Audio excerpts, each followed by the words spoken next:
Well, hello there. Thank you for joining us here at Coolest Life. My name is Tony, and I'm going to take you through some things that I keep in my bay. Maybe if you've got an RV, especially a 50 amp RV, you're going to want to keep these also, these exact same ones. Even a 30 amp RV, you might want to keep some of these items. So I'm going to take you through some of that while I'm doing this in the nude outside. Okay, I'm not really in the nude. I got pants and shoes on, but I do have my shirt off. But I'm going to take you through some of these things and explain to them what they are and when you might want to use them. Because you just entered the Coolest Life RV edition.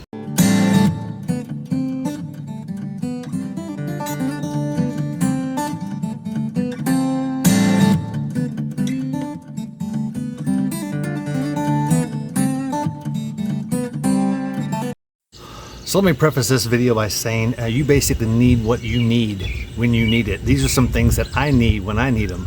And I want to say that because every RV is a little different. If you do a little more boondocking, you're going to need different things. I don't do a lot of boondocking. I particularly stay in RV parks that have full hookups. I just do. Not to say that we don't go venture out at some Harvest Hosts and some different places like that where you can stay overnight, but you don't have power and electric, or sometimes you got your mooch docking at your friend's house, so they've got a 110 outlet, but that's all they have. So how do maybe I can't run an air conditioner, but maybe I can at least run my refrigerator to keep things cool. So here's some of the things you need, and pay no attention to this conglomeration here, but I'll explain it to you really quickly. My water source comes in here. I've actually got a meter, tells me how many gallons of water come through this. I do that because I like to put water in my black tank after I flush it. This allows me to do that, allows me to put water straight into my black tank without having to stick a hose down my toilet. I know some of you know what I'm talking about. You don't have to do this with this one here. Basically, I just turn this bypass tank on, or basically, as it says right there, flush black tank, so I can throw some water in there. But so my black tank holds about 40 gallons. I like to put about 7 gallons in it to get enough to really give me a couple inches of water at the very bottom of it, so I don't get that poop pyramid. Basically, that's how I avoid that. I haven't had any issues with it so far. So some of the things you're going to need.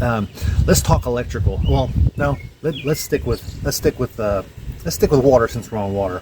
I've got a meter here. Tells me exactly what kind of pressure. I like to run below, right around 40, or definitely below 60 psi. And you can see this is a regulator here, so I can adjust it. I can adjust it here, and then it tells me exactly how much PSI is coming. Because some parks you go to maybe have high PSI, and you don't want high PSI going into this system. This is not a house system. This is an RV system, so it's not designed to take 80 and 100 pounds of pressure unless you get those high-end RVs. But most people don't. But anyway, so I like to regulate my water pressure. I found that 40 PSI works just fine for everything we need to use. So I've got a gauge that tells me how many gallons are going through. You can buy these this one here came from Ace Hardware. I actually bought this online on eBay for like $14. These are anywhere between $20 and $40, depends on where you get them. Got me a couple Y splitters. This one in turn is going into my filter because I don't want a filter hanging outside of my RV in the sun, the weather, kids walking by kicking the thing. I don't want any of that. So I actually installed mine in here, mounted it here, so I got my fresh water coming out of here. It's going into my RV, and it's going into here. And then this, which I wish I had a shorter hose, but I don't have a shorter hose. Sorry.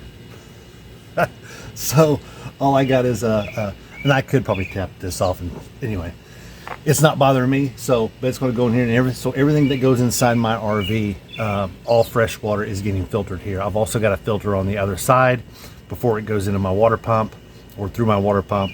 And then I've got a drinking water filter on the inside next to my sink. So basically my drinking water is filtered 3 times. Electrical. You need one of these. This is called a Dogbone. I'm a 50 amp RV, so I need a 50 amp plug. Because some places you go into only have 30 amp service, so if they only have 30 amp service, you plug this into the 30 amp outlet, and then I plug my 50 amp cord. What you can and can't do. More than likely you can't run both ACs on a 30 amp. You can run them on low. Once you put them on high, that extra amperage might just pop a breaker.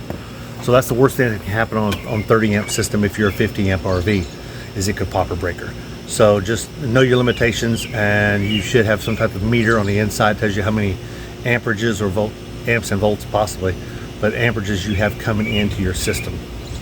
But this has saved me a couple times. Actually recently bought this. It's brand new, still got the tag on it. My other one had some burn spots on it right in here. I got it with the RV. It worked a couple times. Didn't have any issues with it, but it definitely had some burn spots where it might have been ground. So I just went and bought another one. These are anywhere between, sometimes you can find them for like 20 bucks. If you can, buy them. Normally they're about $35. I've also got another Dogbone, which is this one. Looks familiar, doesn't it? That one there is your 110 outlet. So if I'm mooch docking off some friend's house, I can plug this 110, and then it goes to 30.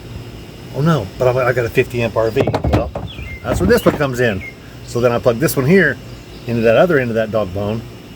Maybe I can show them both to you at the same time. So I plug that one into this one, just like that. And so I basically am running off 2 Dogbones. That's only if all they have is a 110 system. You're at grandma's house, she's got 110. You run extension cord, so we don't recommend you doing that long term. I'm not talking about a couple months. I'm talking about overnight, maybe 2 nights, 3 nights. You know, you can run this off 110. What can you do then? Don't run the AC. Don't run the microwave, I wouldn't. But if you wanted to go in there and you wanted to turn a fan on, turn on your TV in your RV, and maybe you wanted to run, that's about it. If you turn everything else off, you could possibly run a microwave pretty quickly, but you're not going to run your AC. But it'll help use your electric water heater and your refrigerator. So if I got 110, I can use my water heater, my refrigerator, and run my TV with no problems at all, because that's going to be 15 amps or whatever. So you'll be fine with that. Connectors, I've got some extra connectors in case I need it. This one I probably don't need. This is actually a short one. This is basically a Dogbone because it's got 30 amp in and 50 amp out. So this is a reverse Dogbone, so I could plug this into a 50 amp outlet and go to 30. I haven't had a need to use this. It doesn't make any sense for me, but this came with my RV and they had it here. This one here goes into 30. This is basically your regular Dogbone. So 30 in, 50 out. This is basically a shortened Dogbone. I don't know which I'd rather use. I think I'd rather use the, this does the same thing. These are the same as far as what they got coming out, what they got going in. This end's the same, and that end plus that one is the same. So as you can see, so shortened Dogbone. It'll work.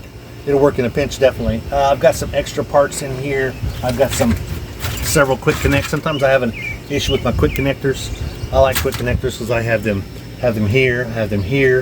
In case I want to disconnect, I also have them at my faucet outside. Always keep some of this. You always need a little roll of plumber's tape, and I got backups of these.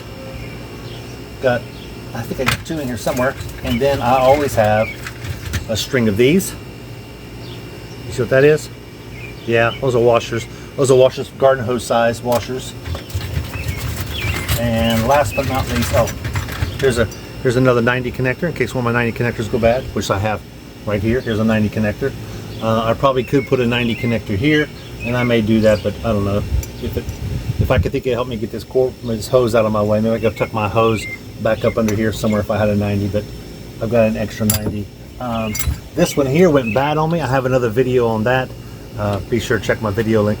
This one here went bad on me. The inside broke on me, so I had to replace it. But that's actually an old good one, is what that one is.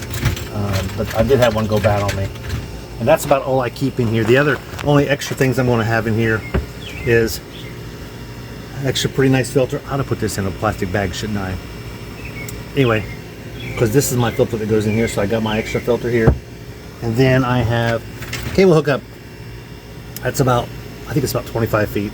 It's all the cable hookup I need. This particular part doesn't have cable, so I tend to run off Air TV, which the great thing is I get like 39 channels here. And if I wanted to go to satellite TV, I could, but I don't want to pay $100 for satellite TV. Sorry, I'm cheap like that.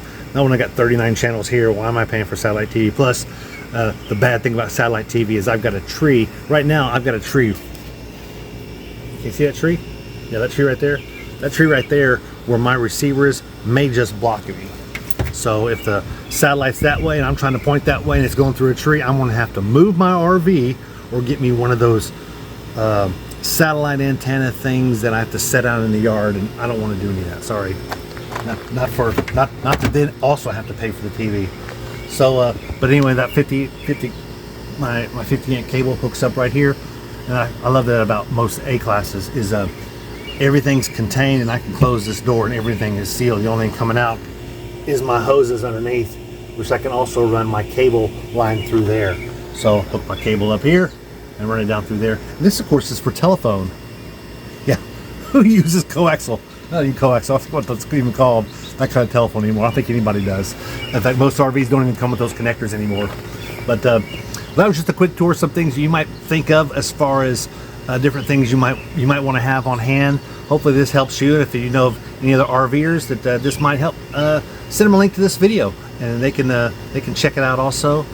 Be sure to like and subscribe, and send this to your friends. Hopefully we'll see you down the road. So I'm just out here living the coolest life. RV review.